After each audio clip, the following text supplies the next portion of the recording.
the Age of Fission radio show with your host, Lonnie Clark, where we learn to accept living in a world transformed by Fukushima.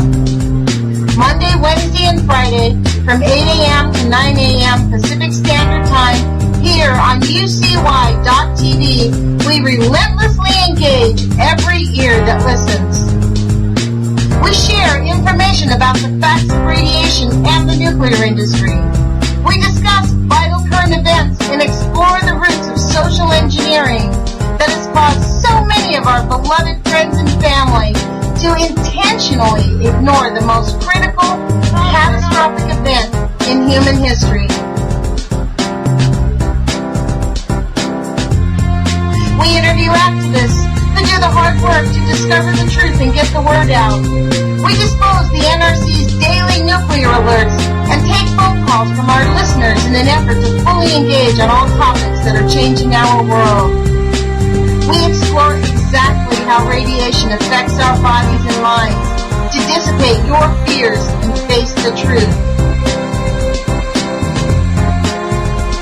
We remind our listeners that happiness is resistance. Love is greater than fear.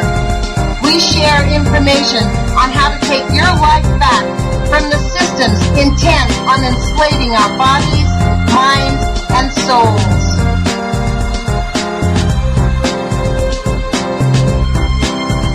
The Age of Fission radio show will create a venue that all will choose in order to actively engage to save our planet from the ravages of greed and indifference.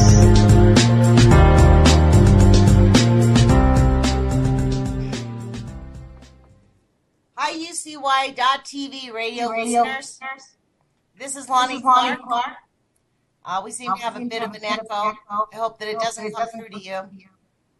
Hold on just one second. I have Thomas Ackermann on the line, and we'll be speaking with him later in just a few minutes about our new ideas about how we're going to help make this movement a real active movement and help people gain the courage and actually just the desire to face the age of fission, which is what we're living in right now. Ever since Fukushima blew up, things have just gotten progressively worse. They may have prevented us from living in the age of fission 4 years ago, and can you believe it, shockingly, almost 5 years ago. We are 5 years in since the Fukushima catastrophe, and even just yesterday we hear they are still covering up a young man who was 30 years old, died at the site, and they are giving us bits of misinformation. All we know is that somebody died. He was working there for 30 minutes and then died. That's the information I read.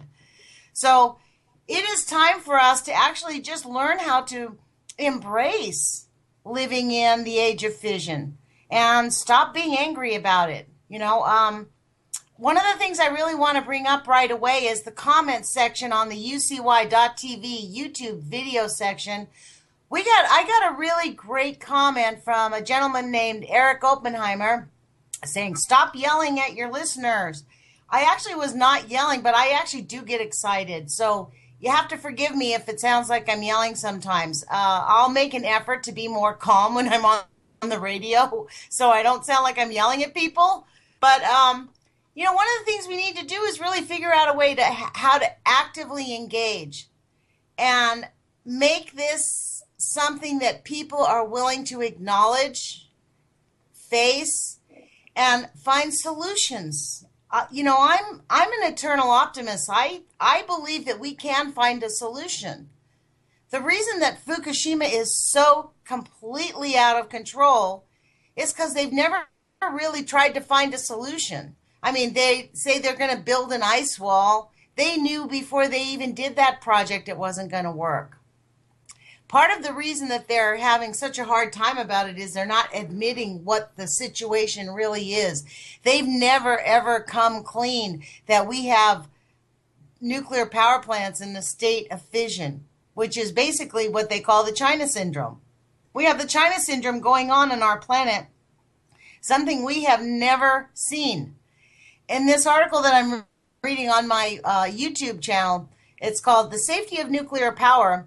Dr. Weinberg talks about the potential for the China syndrome, the possibility of a China syndrome, and how in that time, it was in 1972 when this talk was given, how they were thinking about the theory of the China syndrome, but it was unacknowledged, unproven, and there was no way to prove it. And that it would never happen because they would safeguard. They considered themselves in this article that I'm reading, and that's why it's so completely critical. Dr. Weinberg talks about, he uses the first phrase, he calls themselves, he goes, we have now set up a situation where we have developed a priesthood, where they have developed a nuclear priesthood. And he compared themselves to the pharaohs and the ancient people who had the priesthood, who dished out the knowledge to the masses. And it was now up to the nuclear scientists to protect the safety of the planet. Well, I would say that they summarily failed, 100% failed, which gets me screaming and yelling here, but I'll make an effort to contain myself. But he also, in that article, this is why I decided to read it. I dug it up for a scientific research paper that I couldn't use for my school. But in the article, this was the first time he said that nuclear scientists have created a Faustian bargain with the people of the earth. Because in order for us to provide a, quote, clean, free energy, endless amount of energy, we have to give our trust to the nuclear scientists to protect the world and the safety of the world. Now that idea might have been really workable if the basis of the nuclear energy industry had been based on truth. But the basis of the nuclear energy industry has been based on lies from the get-go. They did not tell us from the get-go it would cause the waste that we can't still deal with. They didn't tell us for 20 years that they had waste that we couldn't figure out what to do with. But they kept using it and kept doing it. And when they went to the Marshall Islands and bombed the Bikini Islands, they did not tell those people near the harm. And in fact, the boat drove right past them right after they were about to drop the bomb. They came back to look. After they dropped the bomb, they walked right past the islands and left the people on the islands. There's a really great documentary that I have called Half-Life. It was done in 1972 by an Australian. And he has video clips of the people what actually happened. And he shows the children who are lying there with cerebral palsy. It's such a sad state because those children laid in their huts. Those people had no idea. The Marshallese actually called, the term jelly babies came because they gave birth to children that they could not even imagine. Their exposure rate was so high. You've seen these grotesque photos of the babies that don't look human. So our job now is we can't really look backwards. We can't call these, they are nuclear liars. The whole thing has been based on a lie. It's important for us to understand the history of the nuclear lies and how they basically made an effort to convince Americans that the nuclear power industry, that the nuclear energy industry was conscientious and looking after our best interests, which is what I believed 100% the day Fukushima happened. The day that Fukushima happened, I remember them thinking, oh my God, I'm so glad they were able to use the ocean water to cool down the nuclear power plants. And I went about my business thinking that the nuclear power plants were fine, perfectly fine. Unbeknownst to me, I had no idea that was probably the worst thing that they could have done for those nuclear power plants. It only exacerbated the problem. It was as if they did nothing, and in fact, it was worse than doing nothing. They made it worse than doing nothing by pouring salt water on the nuclear power plants. And every government on this planet should have been actively engaged. Think of the military power that we have on our planet, that we could have actually stopped Fukushima 4 years ago. I'm not sure that we can right now. So Our job now is to learn how to deal with it because we can't stop it. And it's going to take it's still going to take all the world governments to try to figure it out. And in the meantime, we have billions of people on this planet who are like frogs in a pot of hot water trying to figure out, is it getting too hot? Only there's no other planet to go to. We only have one planet to live on. So it's up to us to decide how to live well, how to be happy and face this within the courage of it, how to get the masses of the people to acknowledge that this is a serious problem that we need to demand our governments take action on immediately. Not tomorrow, not 5 years from now, but right now. Our governments really need to be actively engaged, every government on the planet, stopping Fukushima. In my view, Fukushima is probably the worst catastrophe that's ever happened and ever will have happened, except that we have ticking time bombs all around the world, these same things. And I think the fact that the nuclear industry knows they have these ticking time bombs, Kevin often used the phrase kick the can down the road. It's not just kicking the can down the road. They are in complete denial that there is a huge problem. They cannot acknowledge even a half an ounce of responsibility, because if they did, then they'd have to acknowledge everything else. It's like a little thing of dominoes that spins around, and you've seen those videos where they have all these complicated things. The basketball hits the ping pong ball, and then the other thing hits, and the other thing hits, and it's just like this whole thing just comes down, and that's kind of where we're at. And the only problem is the whole thing that's going to come down is life on our planet. So as an eternal optimist, and I really do believe this, I think there is a solution to this.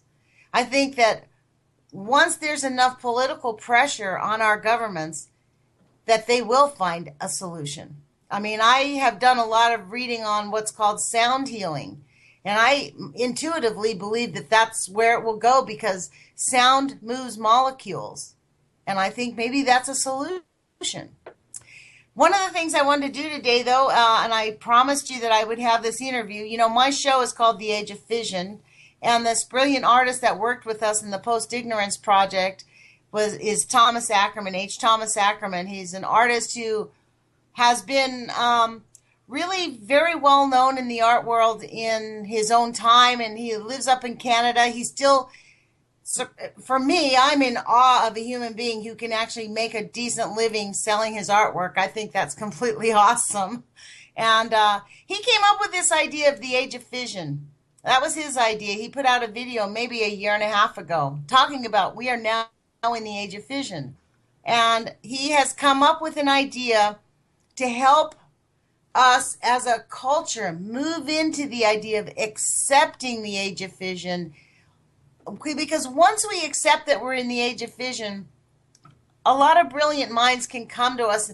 A lot of people just shut out the idea that there's no solution to this problem in Fukushima and to the nuclear power mess that has been created by the nuclear priesthood. So I'm going to introduce to you Thomas Ackermann. Thomas, are you on the phone? Can you hear me? I can hear you. Wonderful. Wonderful. Lonnie Clark. Thank you for being here. Thank you for sharing, and thank you for the brilliant idea of the Age of Fission.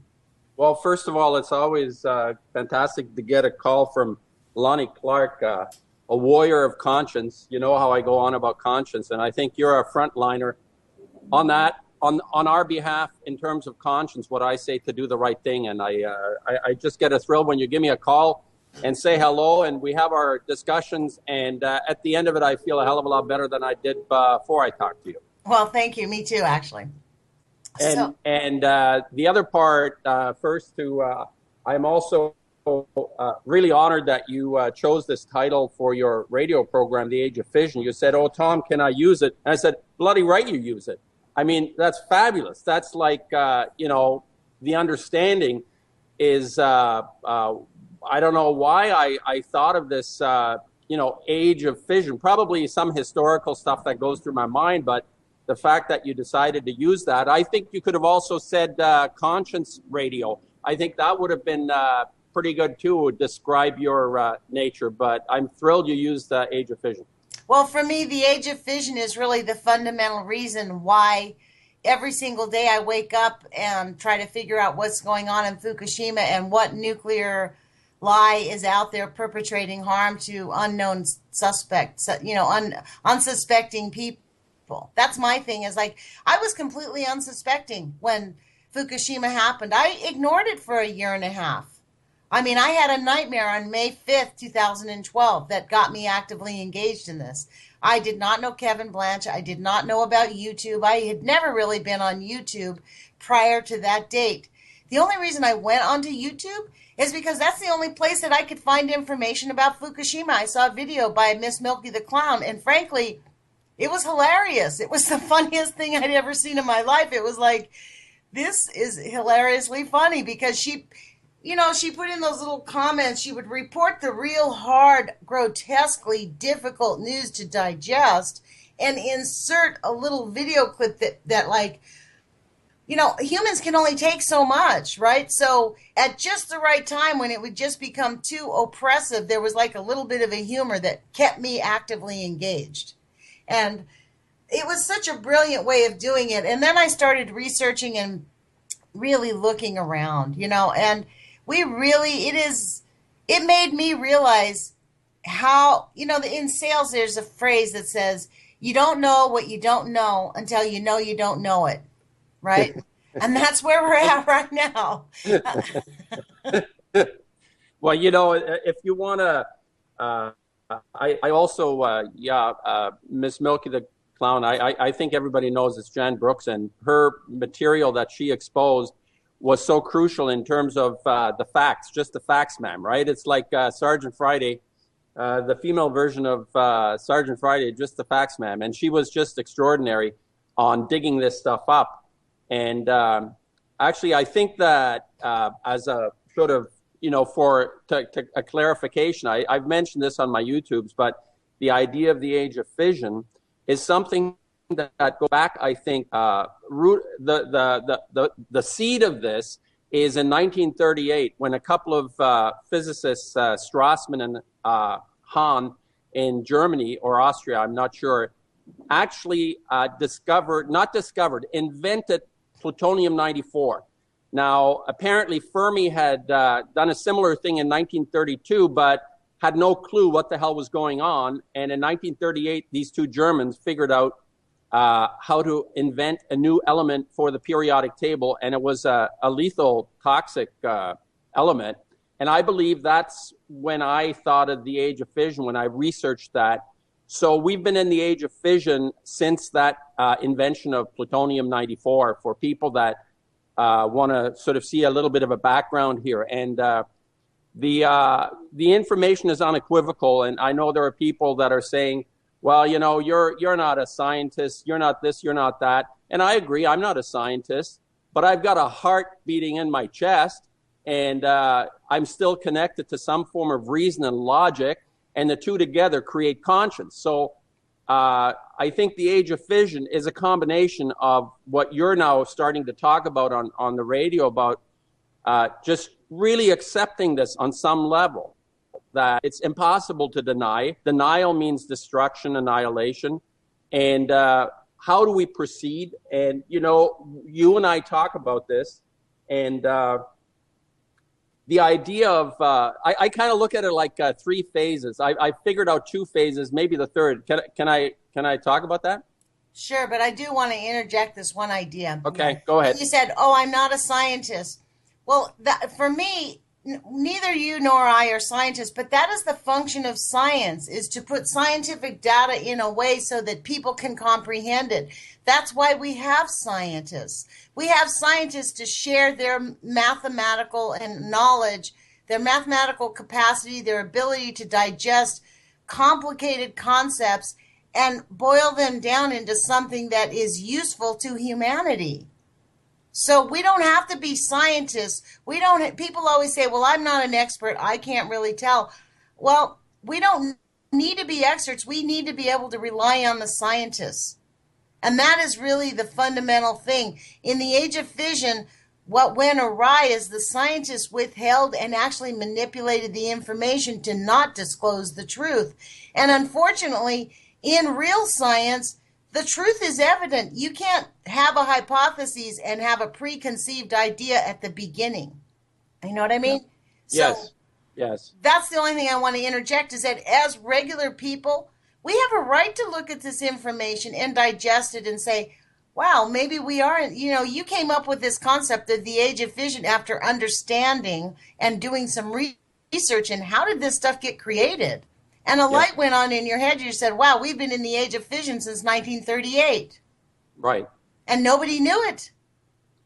As opposed to the nuclear age, which is a misnomer from the point of view. Well, we are in the nuclear age, have been for 4.5 billion years since the so-called origin of this planet. There has been radiation emerging out of this planet. Uranium is naturally in the ground. We have dealt with that as a biological entity. All life forms deal with the background radiation. Native cultures were smart enough to stay away from the hills that had uranium in it. They barred their people from hanging around those places because they knew it was dangerous. But we managed to handle the radiation that is nuclear. But fission, nuclear fission more precisely, is the splitting of the atom, which as far as I have come across in my research, does not exist in the rest of the universe. And people will say, well, there is a natural reactor at Gabon, Africa, and it's a fission reactor. It's naturally occurring. Well, this is supposedly like 1.5 billion years ago or something. Who the hell knows what happened 1.5 billion years ago? It's like my shopping list from last week is a puzzle for me. So, it's like, how would anybody know? But smart science, as far as I can tell, does not agree, except possibly on the periphery of supernova, there may be fission, nuclear fission occurring, but everything else is fusion. Fusion, the sun. So the age of fission is an age that probably applies only to this planet in the entire cosmos. So imagine that. Yeah, what's really interesting about that is that's a good idea, though. If you could expand on that a little bit, I'd really like you to talk very briefly, because I do want to move on to our conversation about the free radicals.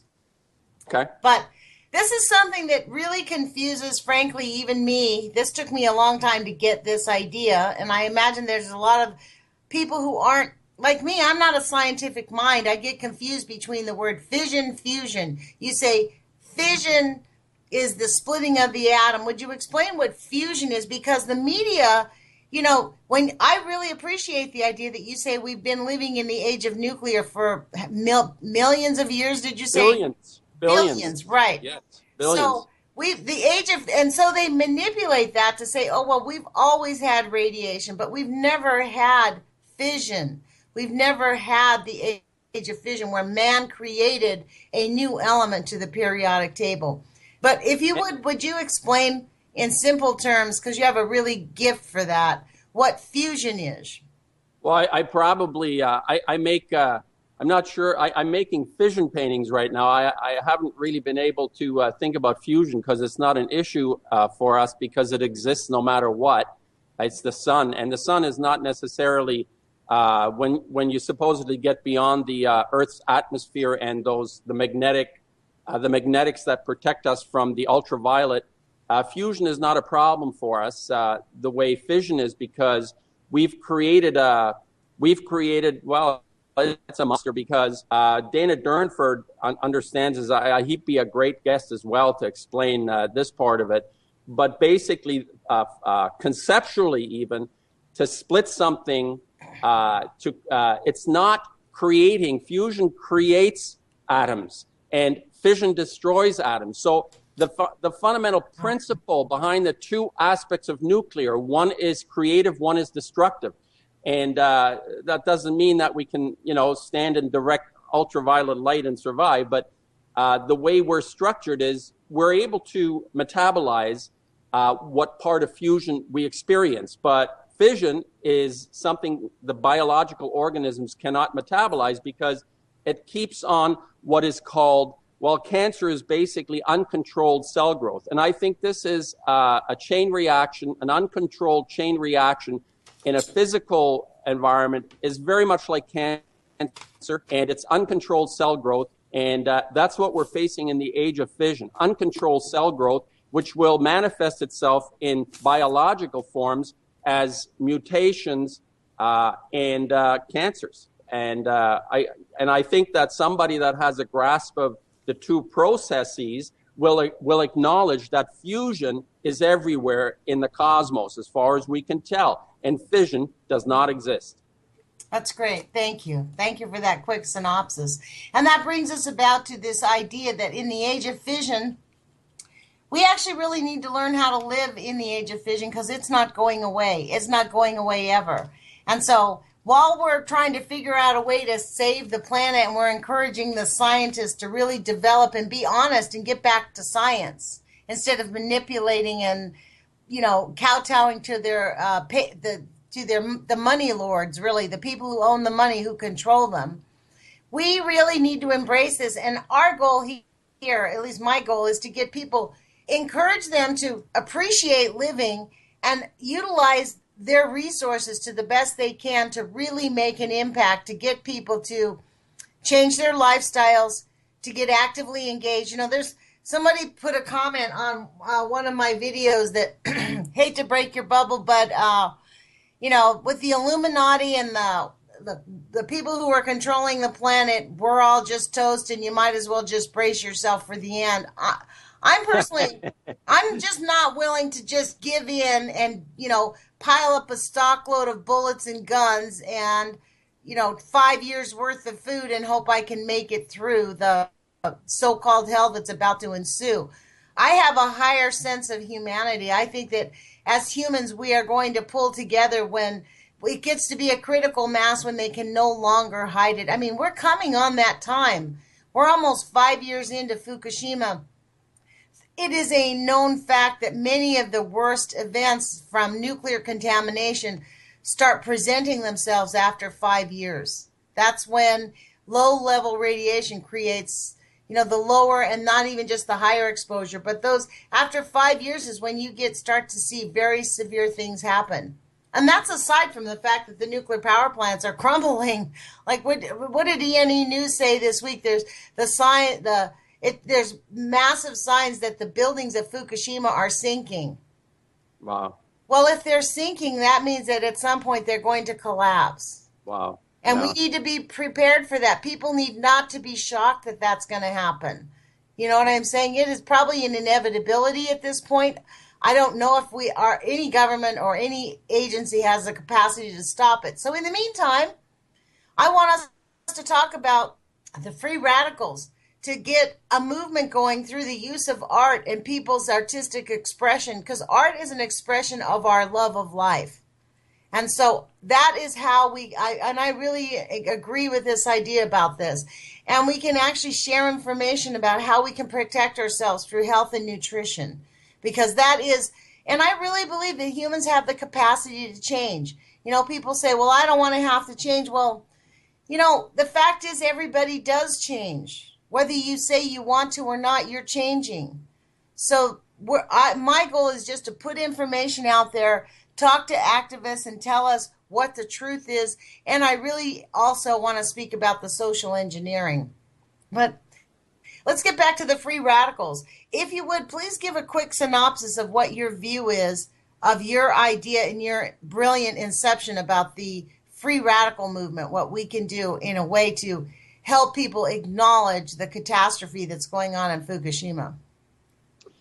Okay, as a preamble to the free radicals, just I want to say a few things about that. But remember, we talked. You brought up hormesis. I'd like to just kind of touch on that for a minute, because that's a really important point. Okay.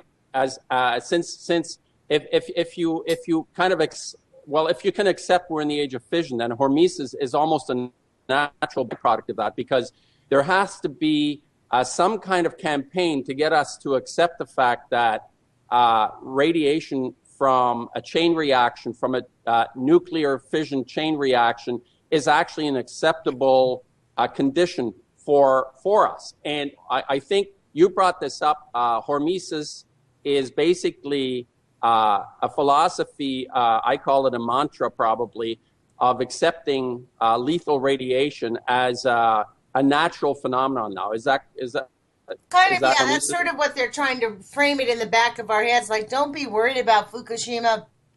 Don't worry about those nuclear power plants all over the East that are about to just start falling apart, because we can show you that low levels of radiation actually help your body cope with higher levels of radiation. Right. The idea like vaccination is a kind of preemptive strike against the to let the immune system kick in. And they really are going after that seriously hard. I know here in the Northwest, we have these little mini nuclear power plants that they're trying to build. And they're actually starting to say that there is a huge movement and actually, if people would go to thehill.com and just look at the front page, there's a little red button. When you go to the energy and environment section of that, it's sponsored by it says sponsored hyphen America's Nuclear Future or something like that. I forget the exact title. But it's in red. It's little tiny fonts. If you click on it, these are all propaganda videos. They look like news articles written by a real journalist. They look like there was one where they were sitting inside. It was completely unconscionable. Sitting inside of the United States Capitol Senate building, and a woman was interviewing a guy talking to a gentleman, interviewing him about nuclear energy and how some people are trying not to. There's a movement. People are beginning to get nervous about nuclear energy, but what they're trying to do is promote it. And so what they were saying is that the guy was saying, well, we've got legislation going on, like in the state of Illinois, where we are going to be allowing people to understand that low-level radiation just isn't that harmful. Yeah, right. But this is on thehill.com, a very well-respected, internet. I mean, it was a shock to me because it was like, remember a few years ago they showed us that the Fox News had these news articles where they had these interviews and things like that, and they weren't actually news at all. They were just like advertisements for Georgia Pacific, Yeah, and that's all it really was. And that actually went to the Supreme Court. The Supreme Court said you can do whatever you want. In America at least, the news agencies do not have to tell the truth. That they can say whatever they want. They can lie because it's all about the profit here in the States. Well, this is interesting because, and I say interesting from the point of view that you mentioned acceptance, and this is a really perverse, depraved sort of angle of acceptance. You see, we're actually going into this phase, and I want to just mention the idea of phase 1, 2, 3, and I think the first phase was a level of anger and rage, and now I think we're in phase 2, and they get it. People are going to begin to accept, but to accept that radiation is normal for our bodies is the most insane conclusion for anyone to come to based on all the evidence that we have.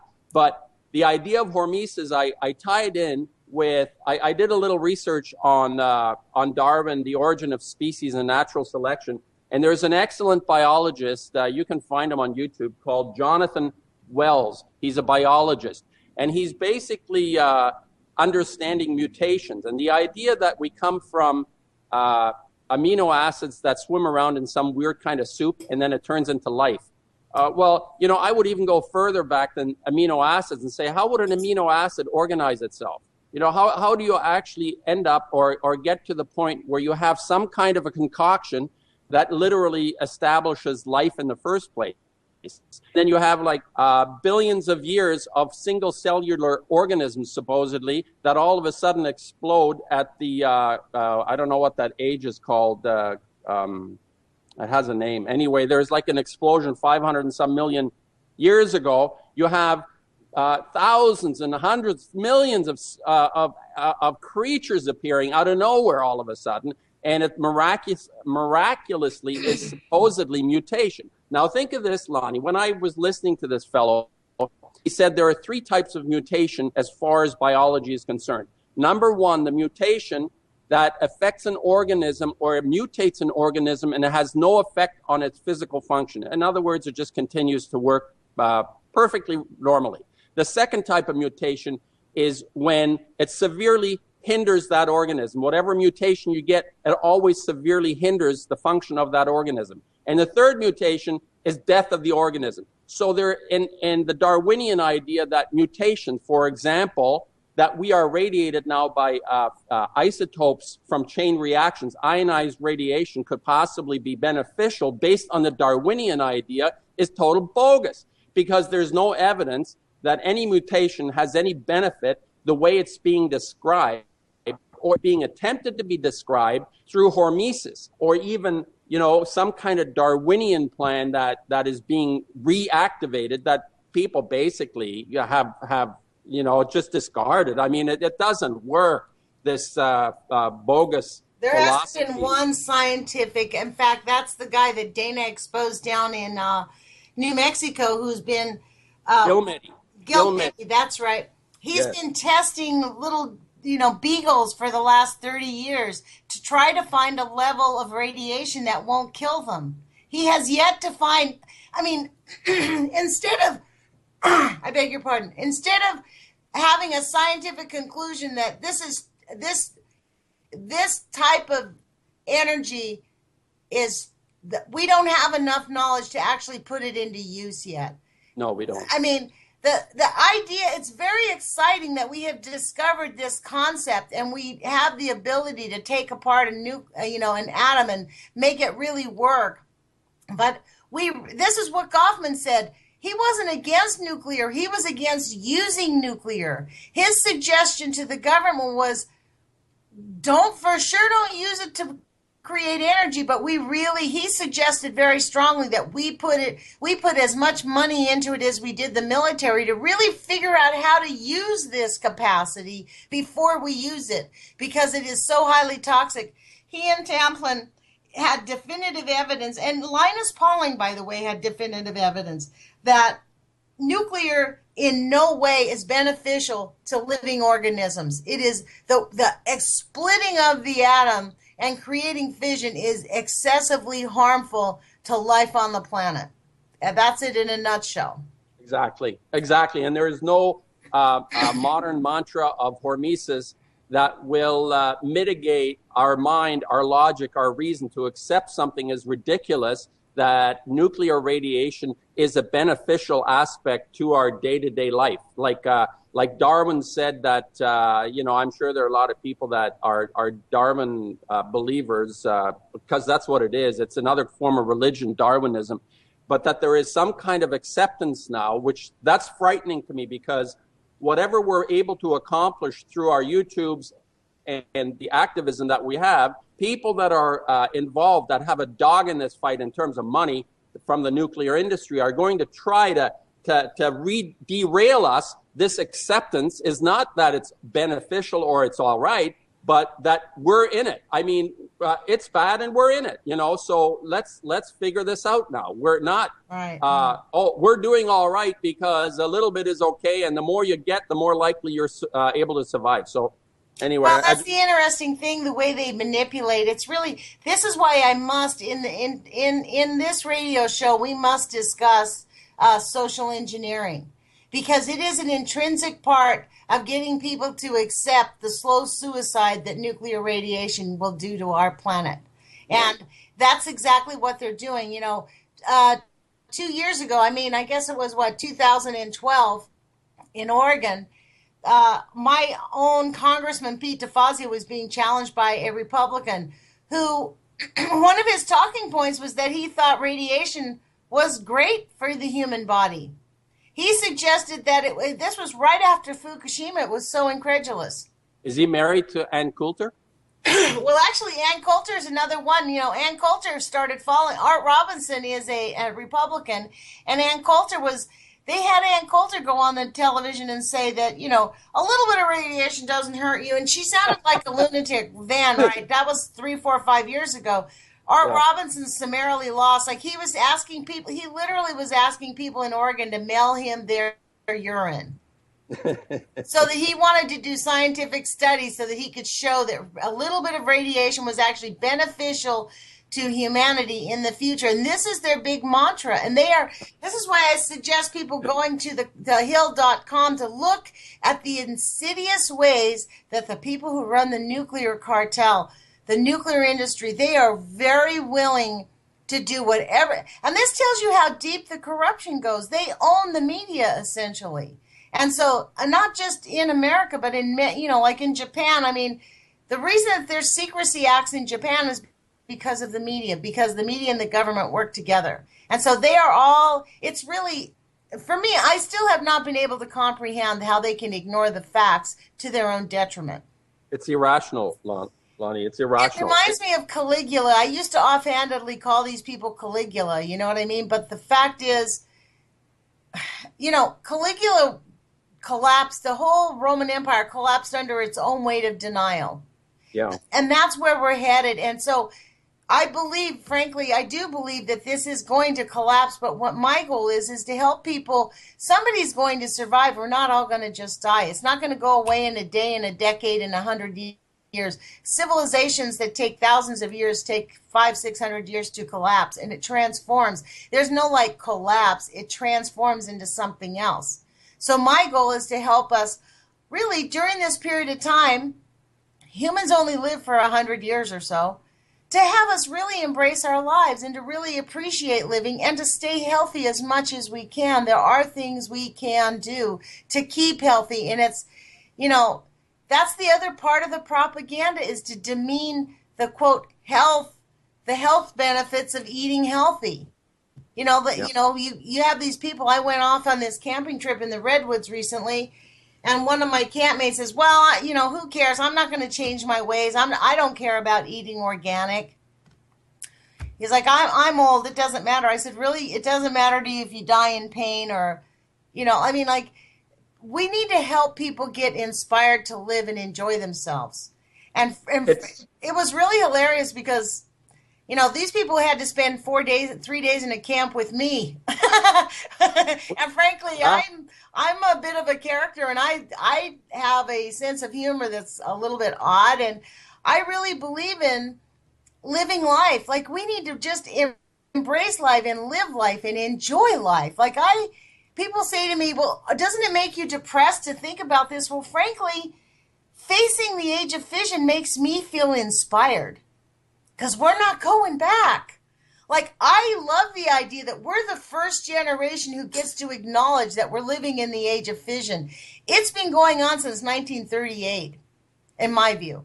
You said 1938, and I was thinking, that was news to me, but that's fabulous because that speaks to why it actually really gives me a big answer, and that's the value of this radio show. Through our conversation today, I learned something, and it connected a dot. I considered the Age of Fission since the day that Fukushima fell apart. But actually, it's not. It's been since 1938. So we've had 50, 60 years of complete denial, which is why it seems like such a surprise to people. So we get the opportunity to really embrace our real life, the real reality of living in the world today. We're not pretending that it's something that it's not. We get to be liberated. We get to for me, facing the Age of Fission allows me to get divorced from the nuclear liars. Yeah. Because we can now embrace it and create something new. I think also if with my expertise has been making paintings, and I think that everybody has a gift. I'm convinced of this. We all look different, and there's a reason for that. I think that there are examples to each other of a form of genius, a kind of multiplicity and complexity that obviously we don't understand. And then a few manipulators come in and try to take the field and the platform on hijacking the idea of this genius that each of us has. And just think about the idea of progress. If you ever get into a discussion with people that talk about progress, and I frankly, I get hammered. It's sort of fun for me now to engage people on this idea that I have. And I often say, I'd gladly give up. I'd gladly live in a mud hut with wood shoes if I could get rid of nuclear right now. There is absolutely no doubt in my mind or any restriction to that I would live in a mud hut with wood shoes if nuclear did not exist. Nuclear fission was not part of my life. Now, the idea, think of this, Lonnie, that progress would naturally have some kind of connection to survival. I think there's no point in being scientific or brilliant or intellectual or smart and have the greatest art in the history of the cosmos, and you end up dead at the other end. It makes no sense, right? Exactly. Yeah. So, when I look at a painting, it has to sustain me. And I mean, sustenance isn't just like eating and whatever. Once you have sort of your basics taken care of, then you're trying to expand and embrace this complexity because it's so humongous, this mystery that we face all the time. So, well, I think that as humans, we are inclined to expand. Like when you consider that we have this brain on the top of our head that we barely use, right? Which allows us, we have tremendous potential. And it's not just the potential, we have the ability to really put it into action. But what we have been trained through social engineering is to demean ourselves on a constant, chronic basis and not take action and to just accept being battered and badgered. And I think the Age of Fission is going to free all of us from that mantra of, you can't do anything, you can't be anything, because it is going to take every single human being using their brains, using their capacities to really want to live, to embrace it, even through the trials. I mean, I understand people have economic trials. I understand that people have physical trials, but they still have a gift. They still have an opportunity of something to help us share, because for me, I believe that the greatest power in the universe is love. And we have a capacity to love and express and I think that's where the great art comes from, the passion of love and just, big anger. When somebody's really angry, it's because they have a really deep heart. They really love deeply, and they're denying or they're not allowing that love to process through their life. They get swirled up in the anger instead of allowing the love to allow them to heal. I think that the love of our planet will allow us to figure out solutions to heal. And this is why I love the idea of the free radical movement using artwork, because it encourages people to expand and accept the love that they have for our planet instead of feeling depressed about it and caving in and saying there's nothing we can do, because there is plenty we can do besides standing out in a street protesting, which I'm all about. I still think it matters. I think we still need to do it. Lonnie, it's inspirational. Even one individual person, taking it upon themselves to have the courage to step out and not be conforming to what everybody else is doing, going to work in their cars, riding like on the freeways, whatever it is. And you're standing on that corner, on that street corner with your sign.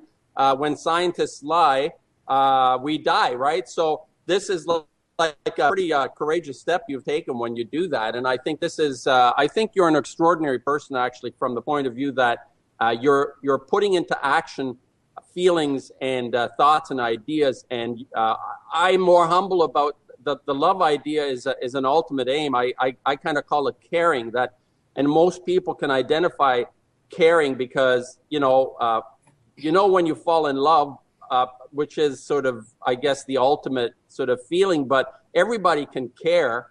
It's like you don't have maybe falling in care. I don't know. Maybe that works too. I haven't thought. I think that's been part of the social engineering, is like to demean the word love, because love is a very powerful emotion. It is, yeah. And this is why we have a culture where women and men walk away from their children because they have been so. I'm not angry at people who can't cope with the idea that they've reproduced and they don't want the responsibility because they've been socially engineered to walk away. But until we acknowledge these things, we are not going to figure out solutions to them. It's important to talk about Bernays, who intentionally set about doing the social engineering to break up the modern culture and to create a bunch of lemmings who will just click their heels and say, oh, well, there's nothing I can do about it, so I'm never going to get actively engaged. And that's where the masses of the people are. Did you know that Bernays he was Sigmund Freud's nephew? Yes, I do know that. I mean, that is frightening. Yeah, it's kind of weird. And I think he was the guy that coined manufacturing consent or something. He was the guy behind Goebbels probably and all that. No doubt. No doubt. And in fact, you know my theory. We talked about that over a year ago. I think that the whole Nazi movement moved into our government after World War II. Yeah, you said that in your last program, paperclip stuff. Yeah. They kind of transposed themselves from Europe to North America. Quite effectively, I might add. Look at the that would be a look that at the would be a vitriol fabulous that's interview. going on in our country. Does not remind you about the vitriol that happened right before, when Yeah. the Nazis were in full swing. I mean, people were just so hateful and they did not care about their fellow humans. And so, these are things we can stop, and these are things that we can transform and change it around. I mean, I really believe that, like, the reason that the peace movement died, the women's movement died, is because men, after the women's burned their bra, men were beginning to get liberated. Right. And it's bad enough to let the women be liberated, but God forbid that men get liberated. So Yeah, well, it's sort of like mummy in front of me. I remember as a kid, I was always hold on to my mother's dress. I remember this when I was maybe 3, 4. I still remember this. So maybe that never goes away. You hold on to. Well, that's, I think, why they didn't mind women getting liberated, because frankly, women spend a lot of their time caring for children. They don't have the time to get active. If men got liberated, while women are busy having children and, doing the primary caretaking of babies, which is the essential part of life, if men in our culture actually got liberated and felt empowered. I mean, how many men do we know that you and I have talked to who look at us and just say, well, what a sense of deflation that a lot of people feel when you face the age of fission, when you actually are starting to talk about it with them. And yet, as people, this is why I think role modeling is such a critical thing. People see us actively engaged and continuing and persevering and working through the issues, responding like Eric Oppenheimer's comment at the beginning, stop yelling at your listeners. We're the people who are on your side. We really, and responding with intelligent discourse instead of just being angry and telling people to shut the fuck up. You know what I mean? Like, really, yeah. It is really going to take all of us, and it takes all of us to digest ideas and share information. Like you shared the information about 1938 to me, which is immediately a little light went off in my head and said, wow, this is when the real propaganda started, was when they, and in fact, it probably really upholds my theory that the Nazis came into the United States. Like, I think the United States was not about to let any other nation have that information. So they said, okay, we'll just bring you here and you can do, and the social science, I mean, it's kind of exciting to think about that when you think about it. What a success for them on their part after World War II. Like, they got Bernays, they got the nuclear scientists, they've created the healthcare for profit system, the prison for profit system, the food for profit system. I mean, they've destroyed the little farmer, they've destroyed the mom and pop stores. What a complete freaking success they've had. They have been. Now we got to take it back. And before we're finished, maybe I should introduce the free radical concept. Please do. We have about 8 minutes left. Okay, so we got to take it back. Everything that you're saying, we have to somehow. I feel I gotta take it back. I can't back off on this. No matter how difficult, and even with threats, which have happened, and people that are active will be threatened by people that can't, that don't want things to change, even though they may not be that way. There's a conformity that people just kind of get back into, and myself too. I mean, that's when I make paintings and I repeat myself. I'm not happy. I always have to keep moving and changing. And this was the idea of the free radicals. And, my history with my colleagues has always been very a kind of not necessarily selfish, but maybe egotistical. And I think the free radical is the opposite to the idea of a singular artist and living in that kind of myopic ego. And the free radical wasn't really thought out at the beginning. It was just kind of like a word that flowed between a buddy and myself. And let's start a group. Let's do a group. Let's do free radicals. And then what I understood in this is that through the process in my own painting, what I've developed a certain way of working. It was very conducive to using that process that I've developed on my own work to include other artists. And it's a personal transition for me to get out of my ego. It's like I'm the only one that knows how to make a meaningful, beautiful, fantastic painting, and acknowledge the fact that this understanding I grew into because of this Fukushima thing. I realized I cannot do this by myself. This has to be a community. And you're a free radical, by the way, because you did the walk. You did the walk from, you remember that video? Yes. So there were probably about 30 or so free radical videos. I was actually hoping that there would be thousands, and I would have like huge numbers of 1-minute videos of people walking, but that's all right. Well, 30 there will be thousands as we continue. People can still do the free radical videos. In fact, I was going to interject. I'm actually was going to be doing one up at Crater Lake. I'm going to make an effort to do a free radical video. I regret not having the time when I was up in the Redwoods to do a free radical walk, but we were walking out of nothing into the camera, like a minute or less, walking out of some sort of a nebulous kind of scene or whatever, out of nothing, right past the camera, showing your face walking right past the camera. That was basically the idea. And a couple of days ago, a person said, "Oh, what's the big deal of that? How stupid is that?" And I said, all right, how stupid is that? Imagine if you have thousands, tens of thousands of people doing that. Do you realize the community that would be created just through those videos, and a museum showing this? And it wouldn't be this Brian Eno banal 1,000 pictures or 1,000,000 pictures, right? He creates 1,000,000 pictures with Photoshop. This is like real souls with brilliance walking into the camera, creating community. That's sort of how I felt about the free radical, and extending myself out of my myopic ego and giving other people that, whatever vision that I have about joining to counter the age of fission, or to accept what we're in now through this artistic process. And there's painting involved as well, which is a whole other level, but simply we'll have to have you back to talk about that. We're sort of running out of time. Okay. So let me ask you this. Would you be willing to come back, say, on a regular, I don't know if you could do this every week, but maybe every other week, where we could have a conversation? Yeah, I absolutely. And, maybe once a month or twice a month or something like that, because I don't know if I have anything else to add, maybe updates on where I'm going with the free radicals. I'm trying to contact museums and work with people to actually get this into the public domain, because I think it is a really important movement, the free radical movement. And the idea, the delivery system that I have developed would a facility. It would facilitate this community feeling. That's what I want to do through the creative side of things. So that's the free radicals. I think that's a great idea, and that is actually, that's the point of this show too, is to create community with people and to empower people to actually open themselves up to the ideas that they have something to contribute. Exactly. And it's not just a death sentence accepting that we're going to live in the age of fission. There's actually a lot of life, a lot of joy.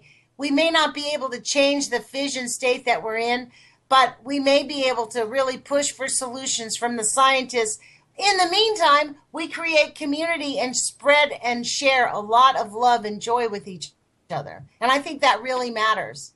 And don't forget the fact that each person, I believe, has their own vision, whichever way that's formulated. Right. And the free radicals will focus that within the process that... And frankly, me personally, I would love to get all those activists who were very instrumental in stopping nuclear in the late 80s.